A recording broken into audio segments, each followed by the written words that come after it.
Bismillahirrahmanirrahim. Assalamualaikum warahmatullahi wabarakatuh. Selamat siang Bapak Ibu pemuji UKIN. Perkenalkan, nama saya Siti Zainab. Saya berasal dari UPT SMA Negeri 1 Pangkep, Kabupaten Pangkep, Sulawesi Selatan. Saat ini menjadi seorang peserta UKIN PPG dalam jabatan Angkatan 4 tahun 2021 pada LPTK Universitas 11 Maret. Saat ini saya akan menampilkan sebuah video pembelajaran. Mohon bimbingan dan arahannya, mohon masukannya agar saya bisa menjadi seorang guru yang profesional dan lebih baik lagi dalam mengajar. Selamat menyaksikan Bapak Ibu sekalian.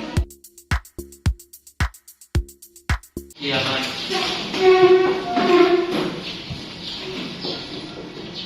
Salaman. Assalamualaikum warahmatullahi wabarakatuh. Waalaikumsalam warahmatullahi wabarakatuh. Kita mulai pembelajaran pada siang hari ini. Marilah kita bersama-sama membaca doa dimulai. Bismillahirrahmanirrahim. Rabbi zidna ilman warzuqna fahma. Bismillahirrahmanirrahim. Assalamualaikum warahmatullahi wabarakatuh. Waalaikumsalam warahmatullahi wabarakatuh. Apa kabar Anda sekalian? Alhamdulillah baik. Alhamdulillah. Jadi meskipun pandemi masih berlangsung, Anda sekalian masih belum bisa bertemu sepenuhnya dengan teman-teman karena ini dibagi dua sesi ya, PTMT. Ini sesi A. Tetapi berharap silaturahmi dengan teman kalian yang sesi B tetap terjalin, terutama untuk penugasan akhir semester nanti. Ya, oke. Sebelum kita memasuki pembelajaran, Ibu cek dulu kehadirannya. Ada yang tidak hadir pada hari ini?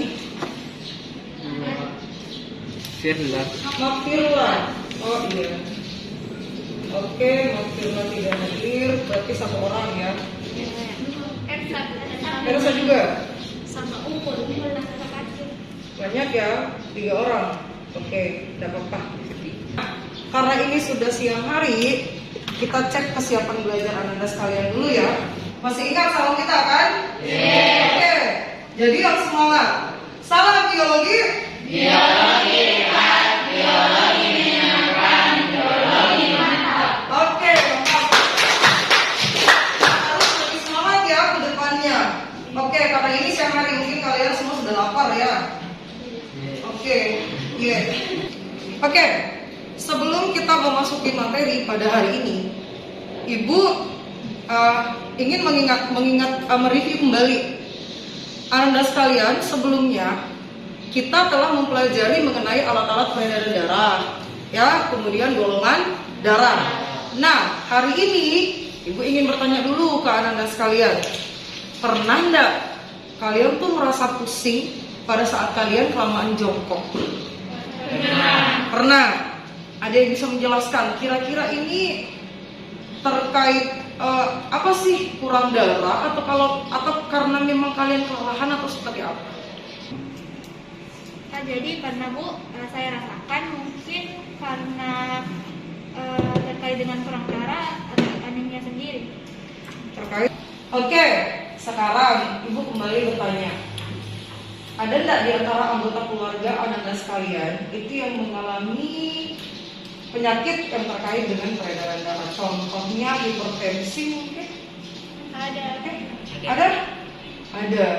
Siapa yang di rumahnya ada orang hipertensi? Bapak, mama, kakek, nenek? Siapa yang mengalami hipertensi? Ayo. Nenek. Nenek? Iya. Apa yang dirasakan sayang? Atau apa yang kita lihat? Yang saya lihat itu mudah marah, terus kadang cepat lelah, dan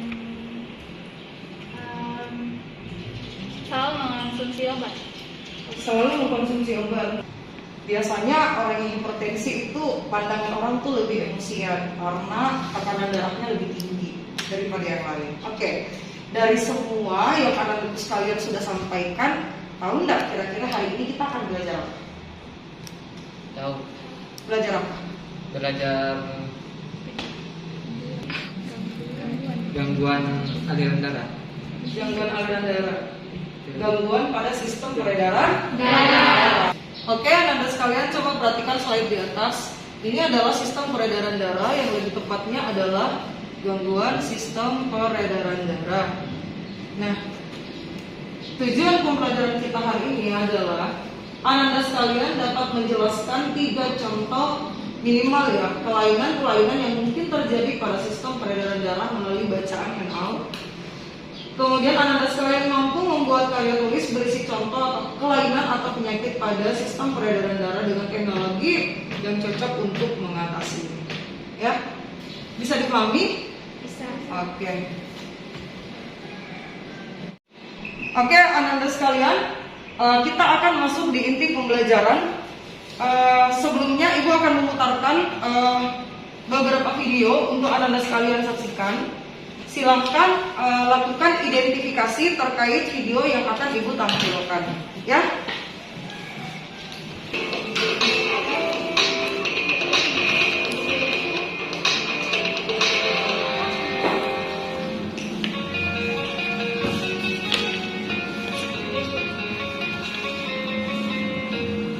Menurut data Kementerian Kesehatan, 65% dari seluruh rakyat Indonesia yang dalam keadaan tersebut terdiri dari yang sakit menular, sakit tidak menular, dan yang berpotensi sakit. Lebih dari setengah rakyat Indonesia adalah sakitan. Berarti lebih dari setengah orang Indonesia terancam mati karena sakit. Berikut ini adalah penyakit-penyakit yang menyebabkan angka kematian di Indonesia tinggi.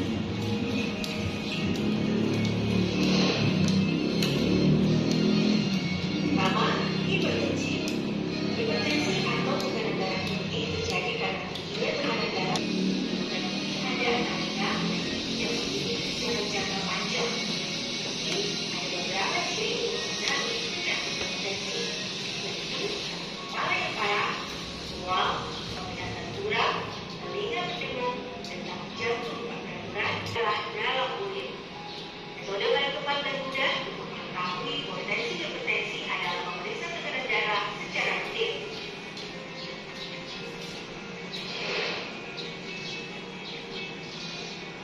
Kedua, stroke. Penyakit ini tidak mengenal usia, tua, muda, atau berpotensi diserang. Penyebab utamanya adalah gaya hidup tidak sehat dan pola makan yang sembarangan.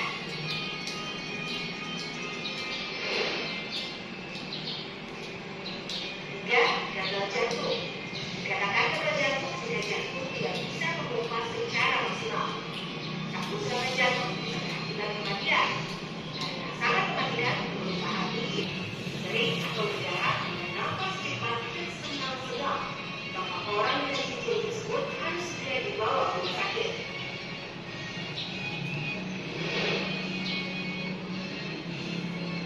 Keempat, diabetes. Berdasarkan data Federasi Diabetes Internasional, 10 juta orang Indonesia terkena penyakit diabetes. Jika terkena penyakit diabetes, sebaiknya mengurangi konsumsi makanan yang mengandung kadar gula tinggi, seperti nasi putih dan gula tebu.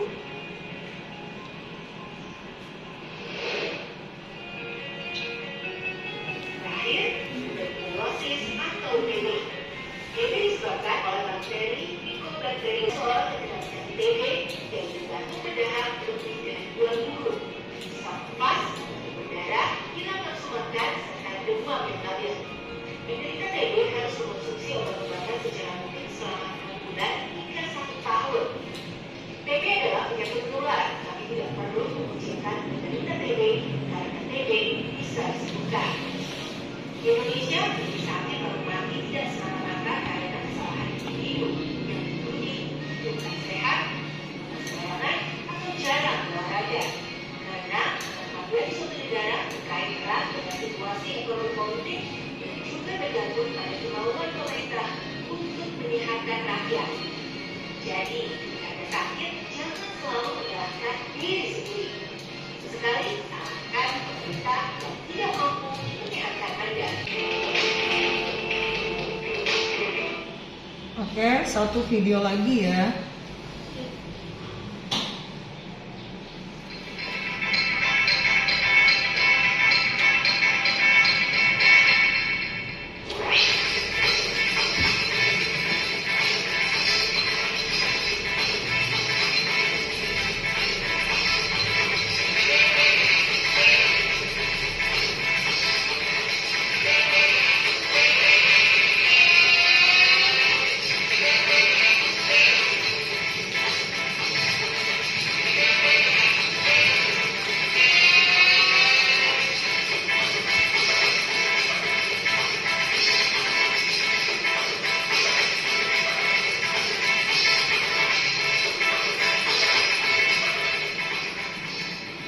Oke, sudah diperhatikan videonya? Iya. Sudah bisa dilakukan identifikasi ya? Iya. Oke, jadi dari tayangan tadi itu silakan Ananda sekalian melakukan identifikasi masalah apa yang kalian bisa tuliskan dari video yang tadi. Jadi ibu akan membagikan handout dan LKPD untuk Ananda sekalian. Jadi nanti dituliskan, ya dijawab LKPD-nya dan dituliskan identifikasi masalah yang ada pada video tadi. Itu di bagian bawah LKPD supaya kita bisa jawab bersama nanti di akhir. Oke? Paham nggak? Paham ya? Oke.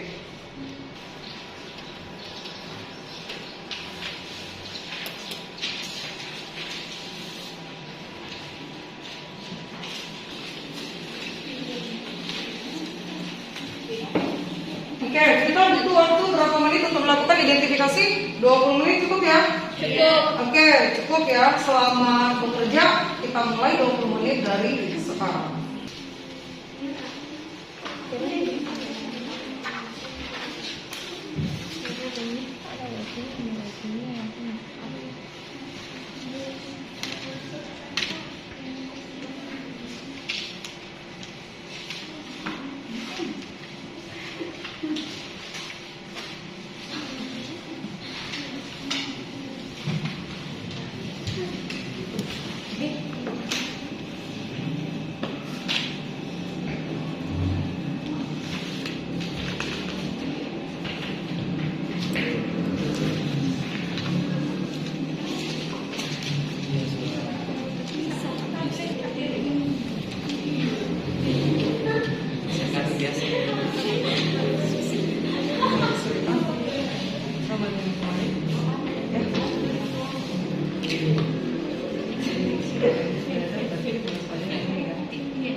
Boleh di bawahnya saya. Nanti kita tanyakan setelah selesai penjawaban presentasi. Nanti lebih pas. Ya kalau ini isi nanti tulis nanti sekalian soalnya di bawahnya. Nah, kita bilang bagi Pak. Berarti tugas Ananda yang sebenarnya.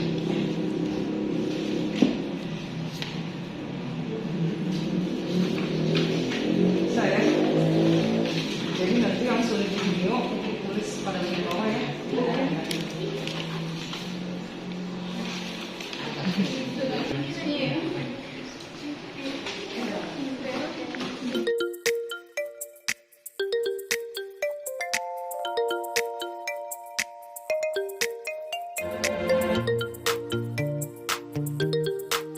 Oke, Ananda sekalian sudah selesai?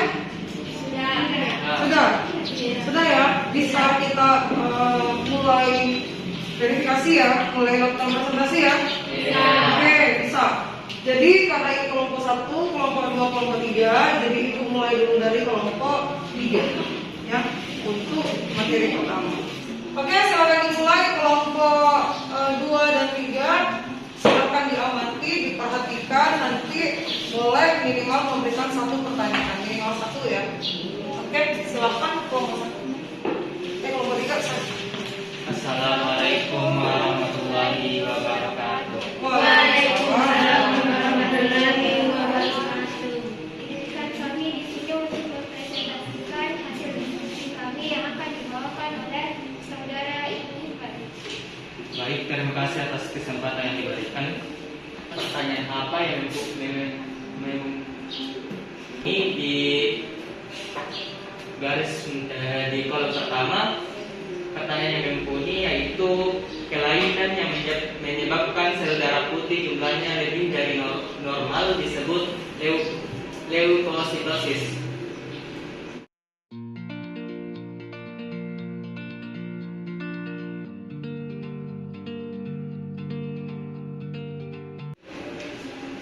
Mungkin jika ada dari teman-teman sekalian apa yang kami jelaskan tadi kurang dimengerti atau ada yang ingin ditanyakan, kami persilahkan. Oke, kalau ada yang mau bertanya boleh. Oke, silakan. Baik, terima kasih. Saya perwakilan dari kelompok 2 ingin bertanya kepada kelompok 3, yaitu tadi dikatakan nomor 6 mendata hemofilia, yaitu kelainan genetik yang menyebabkan darah sukar membeku. Dikatakan bahwa hemofilia ini adalah kelainan genetik. Apakah kelainan ini bisa menular atau tidak? Terima kasih. Terima kasih atas kesempatan yang diberikan. Saya akan memberikan pertanyaan mengenai varises atau anemia. Apa yang menyebabkan kandungan hemoglobin dalam darah rendah? Sekian dari saya. Baik, atas pertanyaan dari kelompok 1 dan kelompok 2 akan kami rangkum dan kami jawab di akhir. Di akhir presentasi. Oke, terima kasih kelompok 3.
Terima kasih, 3 kelompok sudah naik. Ibu kira tidak perlu waktu lama. Kita minta kelompok 3 langsung menjawab pertanyaan yang sudah diberikan tadi. Menjawab pertanyaan dari kelompok 1. Apa yang menyebabkan kandungan hemoglobin dalam darah rendah? HB rendah bisa disebabkan karena tubuh kekurangan vitamin atau asupan. Salah satu nutrisi yang berperan penting dalam menghasilkan HB dan sel darah merah adalah zat besi. Kondisi ini disebut dengan anemia. Definisi besi dan merupakan jenis anemia yang paling umum terjadi. Baik, pertanyaan jawaban kami. Oke, bagaimana kelompok 1? Oke, untuk pertanyaan selanjutnya silakan dijawab. Baik, terima kasih atas kesempatan yang telah diberikan. Kami dari perwakilan dari kelompok 2 akan menjawab pertanyaan dari kelompok 1, yaitu apakah penyakit genetik itu bisa disembuhkan?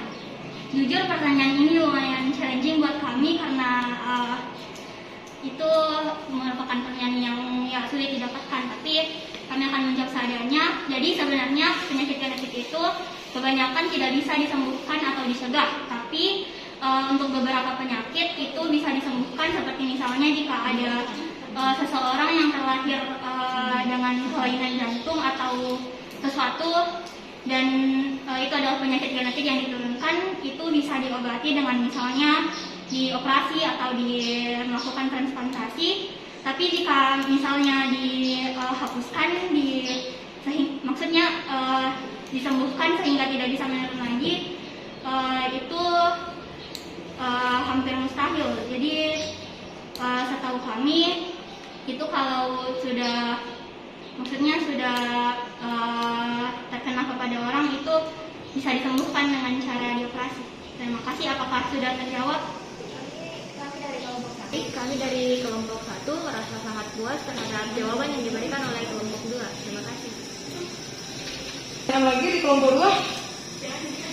Tidak ada lagi? Tidak ada lagi ya? Kita beralih ke kelompok 3. Kelompok 1, sorry. Kita beralih ke kelompok 1 ya. Untuk menjawab pertanyaan dari kelompok lain.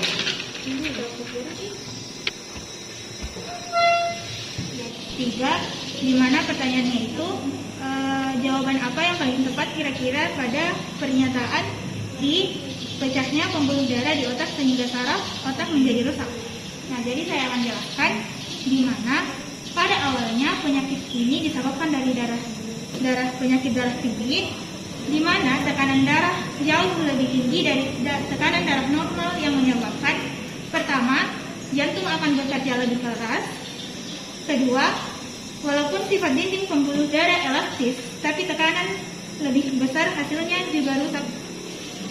Walaupun sifat dinding pembuluh elastis, tapi tekanan lebih besar hasilnya juga lebih rusak, di mana kerusakan kecil di jaringan penyusun pembuluh itu dideteksi seperti luka kecil. Akibatnya, sel-sel darah putih itu berkumpul di daerah yang retak tadi namanya plak. Nah, akibat ini mempersempit diameter pembuluh darah dan membuatnya kurang elastis. Sehingga apabila tetap besar dalam waktu yang lama, retak-retak akan bertambah parah sampai mengaktifkan protein yang bertugas membekukan darah. Sehingga pembuluh darah akan tersumbat dan tak bisa mengalir yang mentransfer oksigen dan sari-sari makanan. Nah, di mana stroke ini dibagi menjadi dua, yaitu pertama hemoragik. Hemoragik ini kondisi ketika pembuluh darah pecah terjadi penumpukan darah di jaringan otak. Sel otak jaringan otak akan mengalami gangguan, begitu juga dengan suplai nutrisinya. Yang kedua itu iskemia, di mana penumbatan di pembuluh darah di otak. Biasanya iskemia ini sering diberi obat aspirin agar menghancurkan gumpalan-gumpalan yang ada di otaknya itu. Dan iskemia ini akan kehilangan kontrol berupa cacat. Cacatnya itu berupa seperti mati rasa di bagian tubuh tertentu. Sekian dari jawaban dari kami.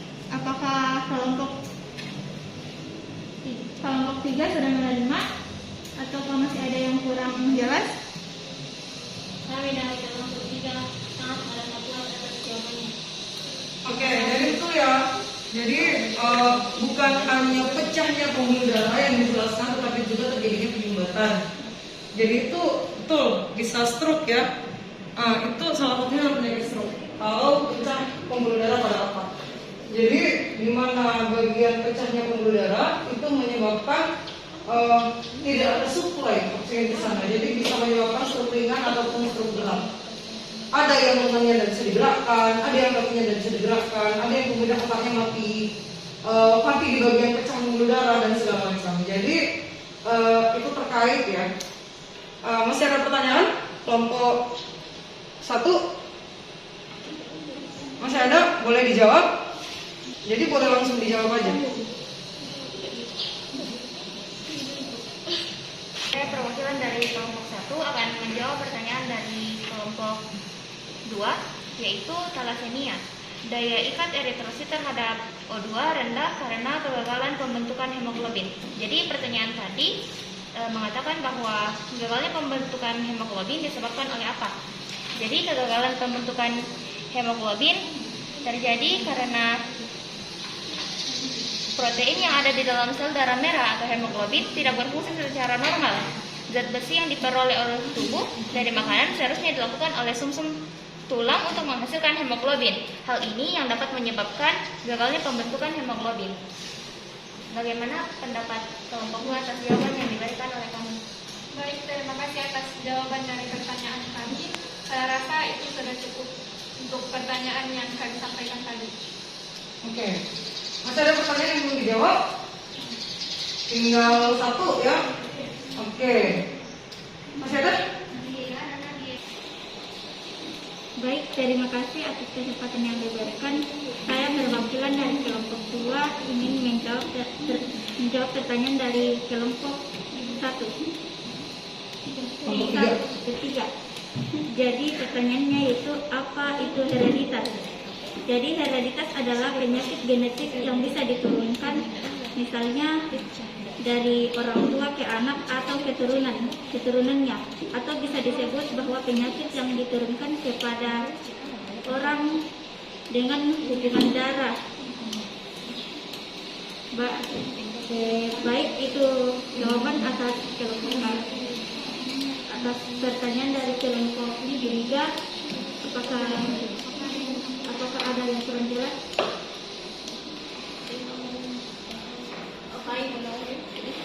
Atas pertanyaannya Oke. Baik, kami akan menjawab pertanyaan dari kelompok 2. Apakah kelainan hemofilia ini bisa menular atau tidak? Hemofilia adalah penyakit genetik atau diturunkan dari orang tua ke anaknya, sehingga sudah terbentuk sejak seseorang dilahirkan. Jadi hemofilia bukan penyakit menular.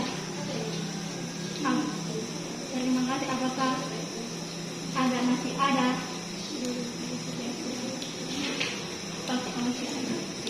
Baik, terima kasih atas jawaban dari kelompok 3. Jadi intinya yaitu hemofilia itu tidak bisa menular. Baik, terima kasih. Pertanyaan kami sudah terjawab dengan baik.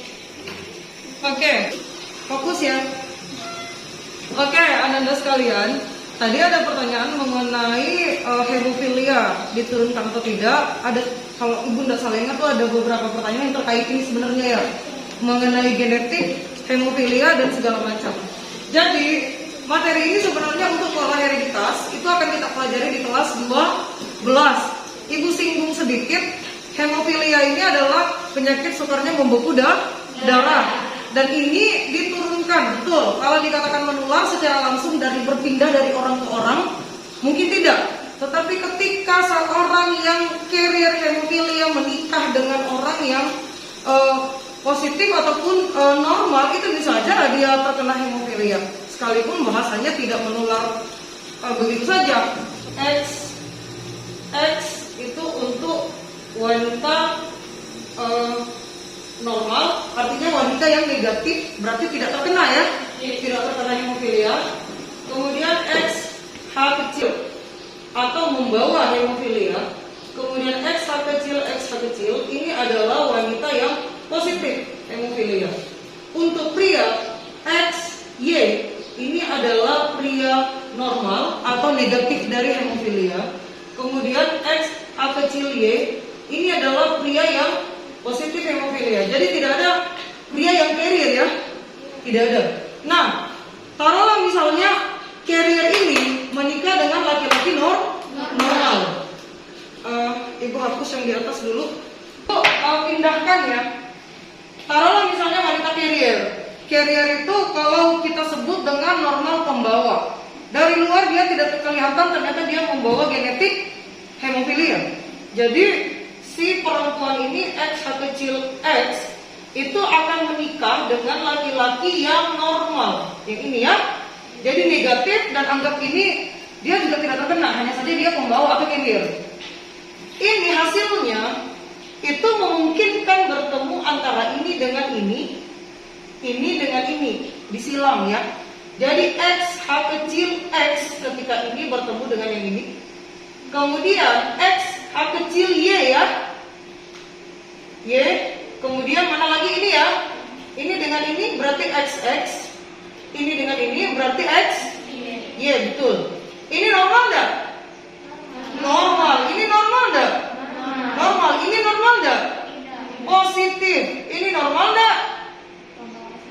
Pembawa sifat atau carrier. Nah, berarti ada kemungkinan enggak? Ada kemungkinan sayang. Inilah yang dimaksud diturunkan, sekalipun tidak menular secara langsung, tetapi ketika seorang perempuan memiliki carrier di dalam dirinya, menikah dengan laki-laki normal pun bisa saja anaknya itu terjangkit hemofilia. Ya, jadi kalau bicara pola hereditas, kita tidak hanya berbicara bapak dan ibu, tetapi keturunan bisa kena kakek, nenek dan segala macam. Bisa dipahami? Oke, bagus. Oke, Ananda sekalian, pertanyaan sudah seluruhnya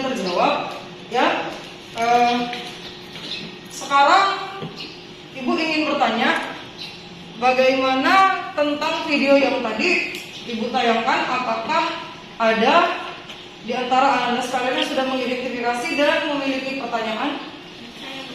Oke, silakan.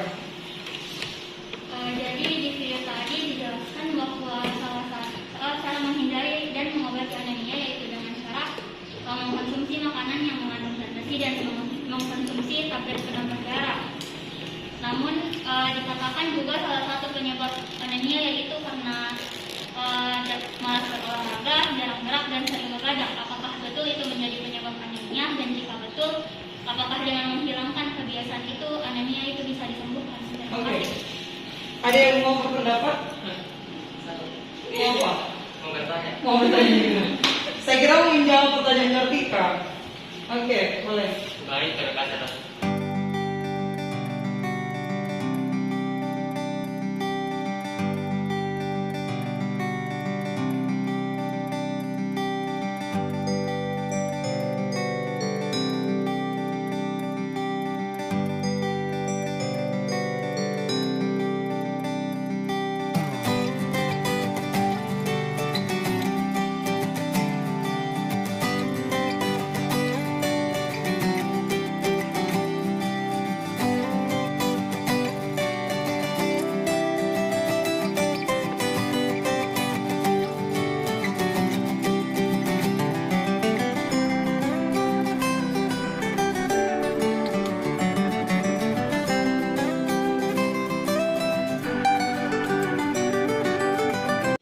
Masih ada?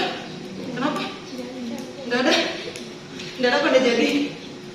Oke, jadi sudah selesai ya? Nggak ada lagi? Oke, kalau tidak ada lagi, Ibu meminta anak-anak sekalian untuk membuat kesimpulan dari apa yang sudah kita pelajari hari ini. Oke, satu orang boleh mengangkat tangannya, kesediaannya untuk menyimpulkan apa yang kita pelajari hari ini. Jadi hari ini kita mempelajari tentang penyakit dan kelainan yang menyerang sistem peredaran darah seperti aterosklerosis yang disebabkan oleh terlalu banyak mengonsumsi makanan berkolesterol sehingga menumpuk dalam arteri. Yang kedua, anemia, ada varises, thalassemia, hipertensi, hemofilia, leukemia, dan wasir. Itu adalah kesimpulan. Terima kasih Alisa. Sekarang perhatikan, Ibu akan lakukan penguatan. Jadi ada banyak sekali kelainan dan gangguan pada sistem peredaran darah kita. Di atas ini ada beberapa penyakit terkait dengan gangguan yang secara umum itu banyak terjadi di sekitar kita, terutama di Indonesia. Yang pertama adalah hemofilia, adalah penyakit di mana darah yang keluar dari pembuluh darah tidak dapat membeku. Kemudian ada anemia, penyakit kekurangan darah, penyebabnya dapat karena kekurangan hemoglobin, zat besi, atau kekurangan eritrosit. Leukemia atau kanker darah disebabkan oleh penambahan sel darah putih atau leukosit secara tidak terkendali. Ini bisa diturunkan secara genetik. Ya, leukemia ini bisa diturunkan secara genetik. Atau potensi seseorang yang memiliki hereditas leukemia itu jauh lebih besar terkena leukemia. Trombus dan embolus, penyakit jantung karena adanya gumpalan pada nadi tajuk atau arteria koronaria, mungkin ini yang tidak tampil tadi. Kemudian sklerosis, yaitu penyakit pengerasan pembuluh nadi. Gangguan ini dapat disebabkan oleh endapan lemak, disebut aterosklerosis, dan disebabkan oleh endapan kapur atau arteriosklerosis. Penyakit kuning pada bayi atau erythroblastosis, itu fetalis. Penyakit ini disebabkan masuknya aglutinin atau anti-RH resus, ya, dari darah ibu ke dalam darah anaknya yang beresus positif. Jadi sekarang tuh golongan darah kemarin sudah kita pelajari bahwa tidak bisa langsung didonor antara RH positif dan RH negatif. Itu harus dicek dulu. Jadi golongan darah A ke golongan darah A itu tidak bisa langsung juga ditransfusi kalau resusnya belum dicek. Ya, varises yaitu pelebaran pembuluh balik umumnya terjadi pada betis. Sepertinya ini adalah penyakit atau kelainan yang lebih ke kelainan sih yang sering mungkin kalian lihat. Ya, biasanya ini dicek kalau orang mau masuk di dalam akademi, entah tentara, entah polisi, itu biasanya dicek nih, nggak boleh ada varises. Ya, oke. Itu adalah penguatan yang Ibu lakukan. Kemudian Ananda sekalian, terima kasih untuk pembelajaran yang luar biasa pada hari ini. Ananda sekalian ini sudah melakukan presentasi sesuai dengan apa tujuan pembelajaran kita pada hari ini. Aplaus untuk kita semua dulu.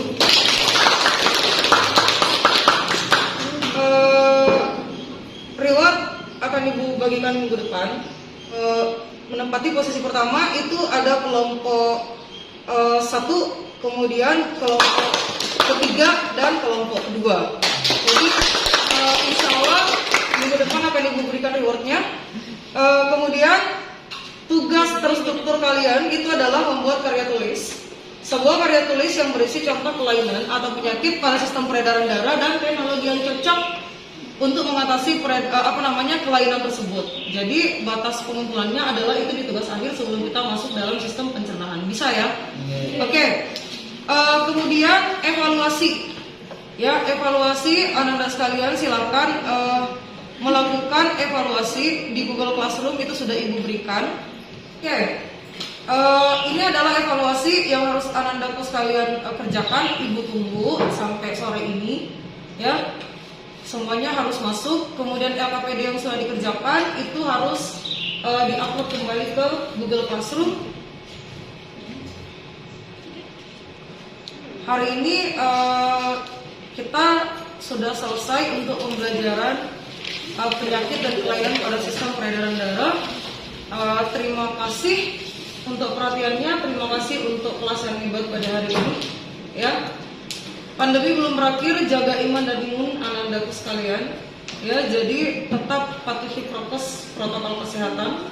Ya, ingat 5M ya, 5M ditambah 1D atau 1 doa. Ya, oke. Ibu akhiri dengan ucapan, kita akhiri dulu pembelajaran kita dengan ucapan Alhamdulillah. Alhamdulillahirabbil alamin. Oke, Ibu ucapkan terima kasih banyak. Assalamualaikum warahmatullahi wabarakatuh. Waalaikumsalam warahmatullahi wabarakatuh.